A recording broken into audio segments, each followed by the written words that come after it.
Добрый вечер. В прямом эфире информационный выпуск «Сегодня». В студии Ольга Цхавребова. И сейчас коротко о главных темах. Правила дорожного движения не для них. За сутки в Цхинвале 2 ДТП. Привели в порядок. Полсотни человек убирали сегодня территорию святилища Мкалгабырте. Расшифрованные лекции и семинары Васу Абаева. Вышла в свет книга Зои Битарта.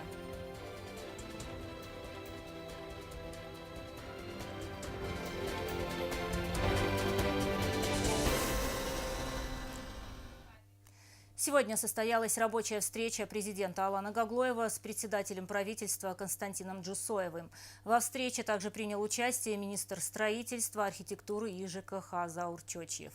Собравшиеся обсудили вопросы реализации инвестиционной программы социально-экономического развития республики на 2025 год, а также детали новой инвестпрограммы на 2026-2030 годы.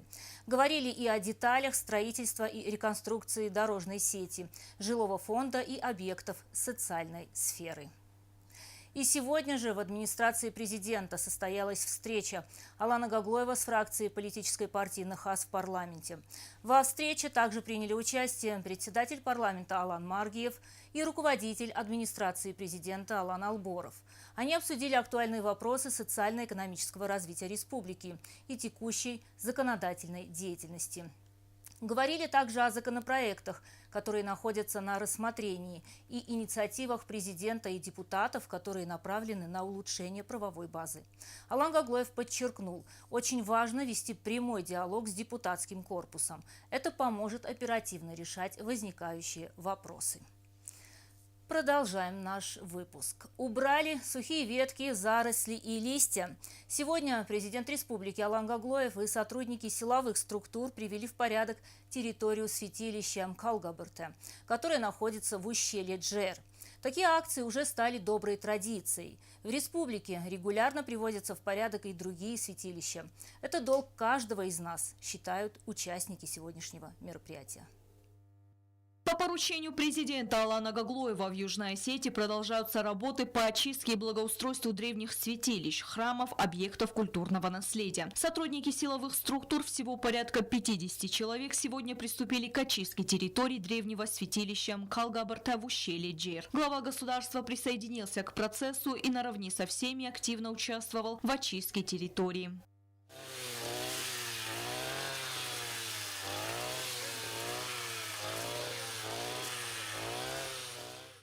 Очистка территории включает в себя удаление зарослей, сухих веток и листьев, которые за долгие годы накопились на священной земле. Для этого был использован специальный рабочий инвентарь, который позволил эффективно очистить данный участок. Президент подчеркнул, что подобные меры являются важной составляющей в сохранении национального культурного наследия.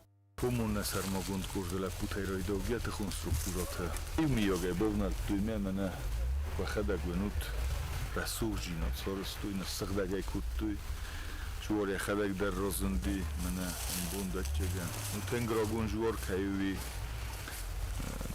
اوچی درم بارم برگو فلسطین میا کت چه تام نفدل تکفتوی مخندره باشم مستیم مختر نجورتم کوفم اما خش نستم شمی سخدک در کنم سنایگ در کنم ما نبون کدو هفت دور ورتا لپوتا По поручению Алана Гаглоева работы по очистке территории храма в республике начались 2 года назад. За это время в порядок были приведены десятки объектов культурного наследия. Были задействованы все государственные учреждения. По словам Алана Гаглоева, работы будут продолжены, если позволят погодные условия.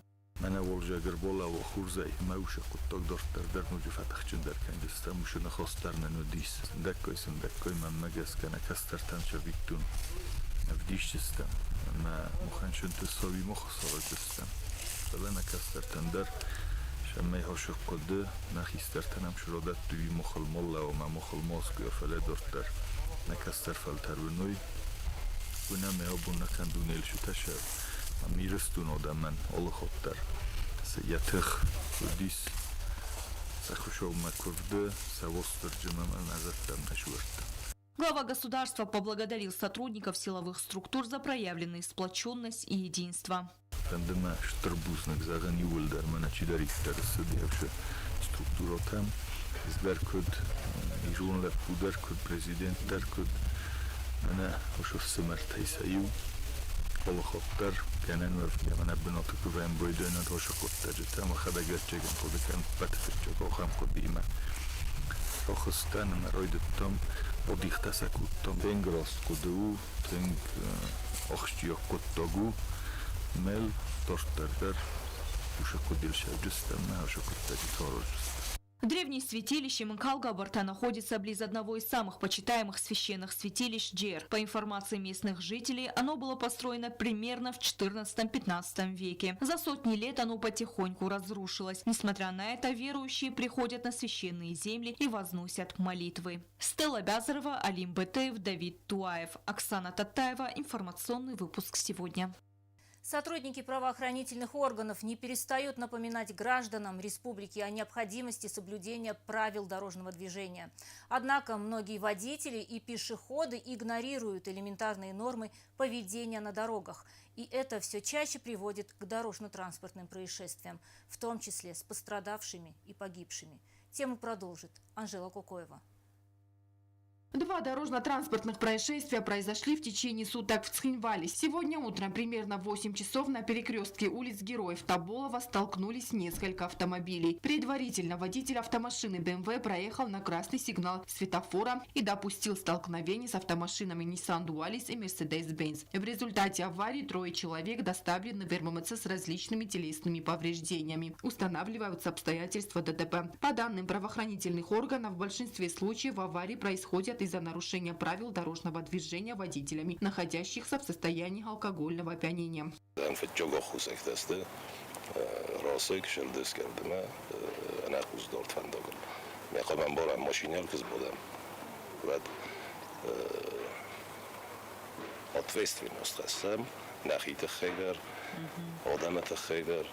Трое пострадавших госпитализированы в РММЦ, сообщает пресс-служба Минздрава Южной Осетии. Один из пострадавших, 28-летний мужчина, находится в крайне тяжелом состоянии, отметили в ведомстве. Состояние двух других пациентов оценивается как средней степени тяжести. Они поступили в медцентр с различными травмами. В настоящее время проводятся все необходимые обследования. Еще одно дорожно-транспортное происшествие произошло вчера вечером примерно в 17 часов на перекрестке улиц Сталина-Советская. 37-летняя жительница города переходила дорогу в неположенном месте и попала под легковую автомашину «Лада Гранта» под управлением 79-летнего жителя столицы. Пострадавшая доставлена в РММЦ, ее жизни ничего не угрожает. Рост числа аварий вызывает обеспокоенность у населения. Многие жители столицы считают, что проблему нужно решать не только ужесточением наказаний, но и изменением отношения общества к вождению в нетрезвом состоянии. Участившиеся случаи заставляют задуматься, всегда ли мы соблюдаем дистанцию, пропускаем ли пешеходов, следим за знаками. Порой именно от этих простых вещей зависят человеческие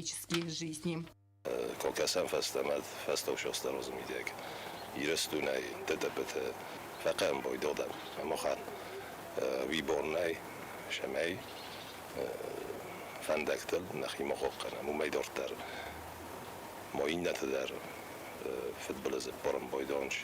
Сотрудники госавтоинспекции проводят регулярные рейдовые мероприятия, но и это не останавливает лихачей.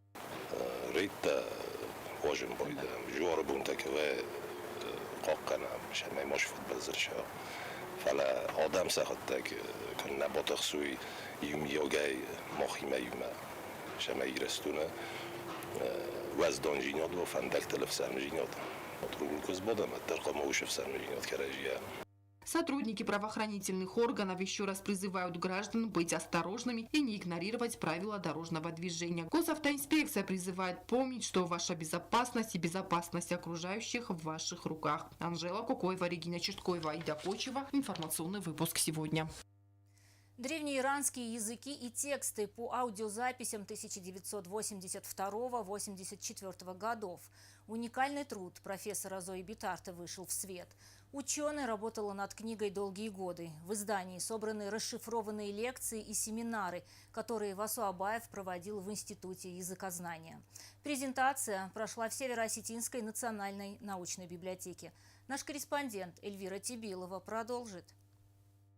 Делегация Южной Осетии во главе с председателем Юго-Остинского отделения Стернахас Леонидом Тибиловым приняла участие в церемонии возложения цветов к памятникам Кустахи Тагурова и Васу Абаева в Северостинском пантеоне Остинской церкви. В мероприятии приняли участие сотрудник администрации главы Республики Северная Осетия Алания и правительства Людмила Бигулова, сотрудники Юго-Остинского научно-исследовательского института во главе с директором Робертом Гаглойте, директор Схинвальского дома-музея Васу Абаева Мадина Устаева, представители средств массовой информации Южной и Северной Осетии и учащиеся Северостинской средней школы номер 13.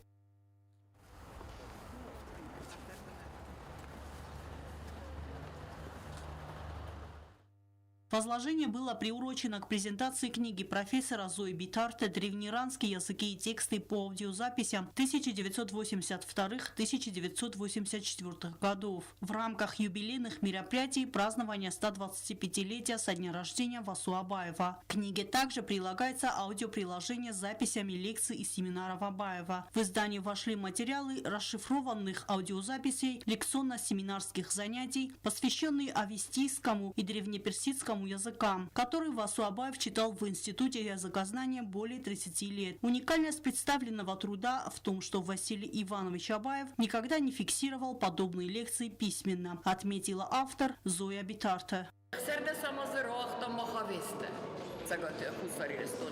فلا اگر ولنگ وای کست فتی سوی اما هرن هاس دکاغ وقتی من هردم داره بخواستم اما ما هاس چینگ مرکز نقل دکاغ نیازی کاست بیاویستا دکاغ استای کاست بیرونی به تو پیرساینا ما یول درخواست برسد استاد چینگ ما یوزر دیزاغنی سافته یوزر درز نالقوا سکاستیس و دونی و درسته هاس چینجه از هاس چینگ ما خارست که ویت خینه زورن فلا ونیکالو نو منو اما مخور نودست فست نودست Василий Иванович лекции-то. Презентация прошла в торжественной обстановке в Северостинской национальной научной библиотеке. Организаторами выступили газета «Северная Осетия», Северостинский институт гуманитарных и социальных исследований имени Абаева и фамильный совет Битаровых. Председатель парламента Республики Северная Осетия Алания Таймураз Тускаев подчеркнул, что презентация такого уникального научного труда – это значимый вклад в сохранение нашей истории и культуры. У народа Осетии очень крепкие, объединяющие корни. Это наша история, это наша уникальная культура, наши духовно-нравственные ценности, самобытные обычаи и традиции. Именно опора вот на такой фундамент является основой нашего развития. Государственный советник президента Константин Кочев приветствовал гостей презентации от имени главы государства Алана Гаглоева. Кочев отметил, что благодаря инициативе Зои Битарте идея создания такого масштабного труда воплотилась в реальность спустя десятилетия. Эта книга, она совершенно особая. Здесь мы видим, как мыслил Васу Абаев. Потому что каждая лекция, каждое его занятие с учениками – это живой процесс. В ходе общения с аудиторией рождалась мысль, рождалась какая-то идея. Эти эмоции, которые сопровождали общение с учениками, этот ход мышления живой, это бесценно. Это вот тот самый живой огонек, живой свет научной истины. В этих текстах обнаруживаются такие поразительные совпадения с осетинским материалом, которые были бы невозможны, если бы, наверное, не Абаев, который это все прочувствовал. Книги на основе лекций выдающегося остинского ученого Васу Абаева «Древнеиранские языки и тексты» вышли в свет в текущем году в московском издательстве «Глобус» тиражом в 100 экземпляров. Одним из составителей и ответственным редактором выступила кандидат филологических наук Софья Виноградова. Финансовую поддержку для издания научного труда оказал президент Алан Гаглоев. Эльвира Тибилова, Давид Туаев, Оксана Таттаева. Информационный выпуск сегодня. Воспитать командный дух – основная задача Зорницы. В гимназии «Альбион» ученики 3-х и 4-х классов соревновались в знаниях, смекалке, силе и ловкости. Ребятам предстояло пройти полосу препятствий, угадать воинские звания, составить осетинские слова из кубиков. И все это надо было сделать не только правильно, но и быстрее соперника. А в конце мероприятия ребят, учителей и родителей вкусной гречкой угощала полевая кухня. Репортаж Алины Ельфимовой.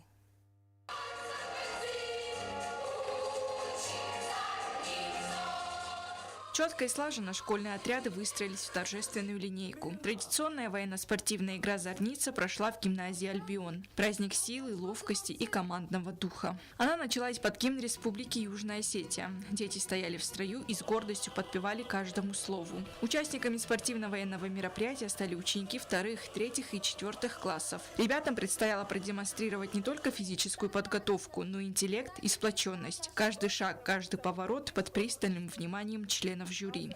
Мероприятие было приурочено к 23 ноября, Дню мужества и народного единства. Это дата, которая напоминает о сплоченности и силе духа нашего народа. Почетными гостями стали представители Дворца детского творчества, Министерства культуры и Министерства обороны.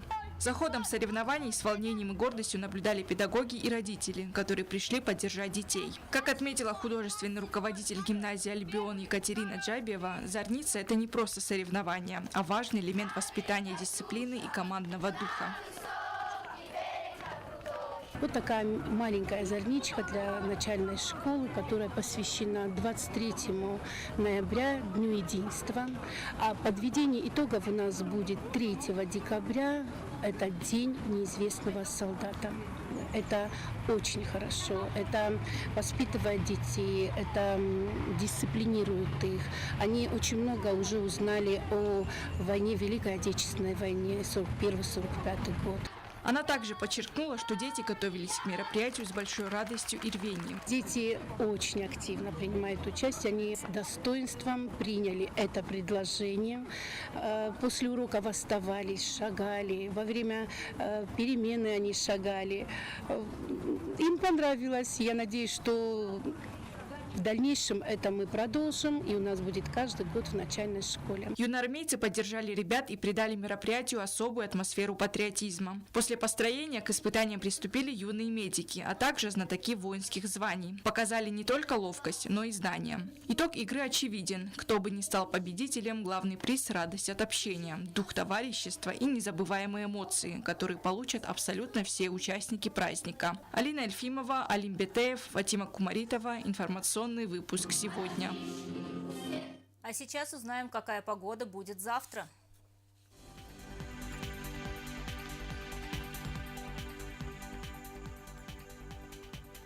В республике будет ясно. В Знаурском районе днем плюс 12, ночью плюс 2. В Дзауском районе днем плюс 11, ночью 1 градус тепла. В городе Квайса днем плюс 9, ночью плюс 1. В Ленигорском районе днем плюс 10, ночью плюс 1. В столице республики в Цхинвале днем 12 градусов тепла, ночью 1. На этом наша программа подошла к концу. Мы работали в прямом эфире. Я благодарю вас за внимание и прощаюсь с вами. До свидания.